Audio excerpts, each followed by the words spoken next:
വലൈക്കും അസ്സലാം വറഹ്മത്തുള്ളാഹി. വിദേശ രാജ്യത്തിൽ നിന്ന് സ്വരാജ്യത്തിലേക്ക് മടങ്ങി വന്ന ഒരു പ്രവാസിയുടെ നോമ്പിനെ സംബന്ധിച്ചും അദ്ദേഹത്തിൻ്റെ പെരുന്നാളിനെ സംബന്ധിച്ചുമാണ് ചോദ്യം. അതായത് ഗൾഫിലുണ്ടാകുമ്പോൾ അദ്ദേഹം 27 നോമ്പ് പിടിച്ച് നാട്ടിലേക്ക് മടങ്ങി വന്നു. ഇവിടെ ഇറത്ത 6ാമത്തെ നോമ്പാണ്. അപ്പോൾ ഈ പ്രാവശ്യം സൗദിയിൽ ഒരു ദിവസം മുമ്പ് നോമ്പായിട്ടുണ്ട്. അതനുസരിച്ച് അദ്ദേഹം 27 നോമ്പ് പിടിച്ച് നാട്ടിലേക്ക് വന്നപ്പോൾ ഇവിടെ 26ാമത്തെ നോമ്പാണ്.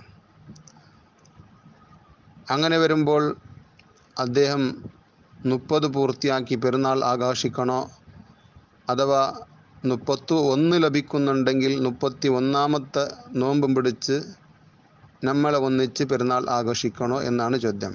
ഉത്തരം, അദ്ദേഹം വിദേശ നാട്ടിൽ നിന്ന് സ്വരാജ്യത്തിലേക്ക് മടങ്ങി വന്നപ്പോൾ ഇവിടുത്തെ നിയമമാണ് അദ്ദേഹത്തിന് ബാധകമാകുന്നത്.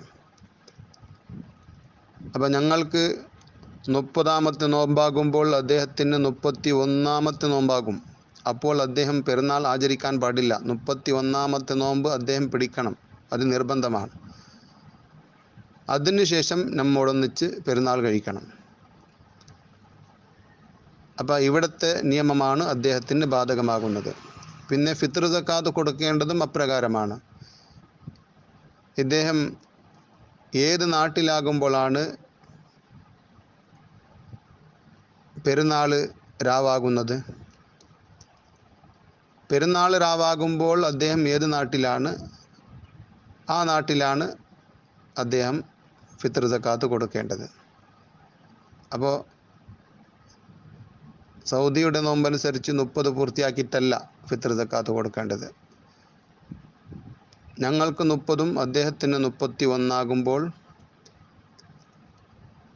അതെല്ലാം പിടിച്ച് നമ്മളുടെ പെരുന്നാളിൻ്റെ രാത്രി എന്നാണോ അന്നാണ് അദ്ദേഹത്തിനും പെരുന്നാൾ. ആ ദിവസമാണ് ഫിത്ർ സക്കാത്ത് കൊടുക്കേണ്ടത്.